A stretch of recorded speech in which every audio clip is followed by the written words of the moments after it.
ভাই 15 আগস্টে কালকে সবাই ইন্ডিপেন্ডেন্স ডের জন্য মনে করো স্বাধীনতা দিবসের উপলক্ষে সবাই ভালো ভালো আর কি স্ট্যাটাস লাগাইছে, স্টোরি লাগাইছে, ভিডিও বানাইছিল।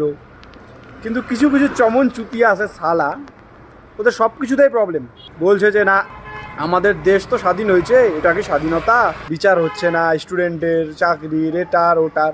আরে চমন চুতিয়া, 15 আগস্ট কালকে যেটাকে আমরা উদযাপন করি স্বাধীনতা দিবস, ভালোভাবেই নে।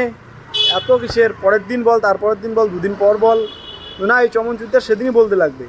কারণ ট্রেন্ড ওটাই করছে, বলছে যে রাস্তাঘাটে নোংরা, রাস্তাঘাট ভাঙা, যেখানে সেখানে নোংরা, নদীর ধারে নোংরায় ভরপুর গঙ্গার ঘাট। আরে ভাই সারা তুই তো ওই রিলস বানায় বানায় বানায় বানায় বড় বড় গাড়ি নিছিস, আর সেটা বড় কথা না, নিজের টাকা নিচে নিতেই পারিস।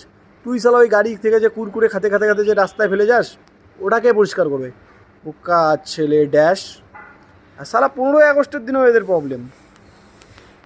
অত যদি প্রবলেম তাহলে না, দেশটা কারো বাপের না, থাক দেশ ছাড়ার কথা এই জন্য বললাম না। অত প্রবলেম কেন তোদের বাড়া? প্রবলেমগুলো অন্য দিন তুলে ধর, আজকে না 15 আগস্ট আমাদের দেশ তো স্বাধীন হয়েছে। সত্যি কি সত্যি কি সত্যি তোমার বুঝে দিব বা চমন চুতিয়া। তো আজকে ওদের উদ্দেশ্যেই ছিল এটা।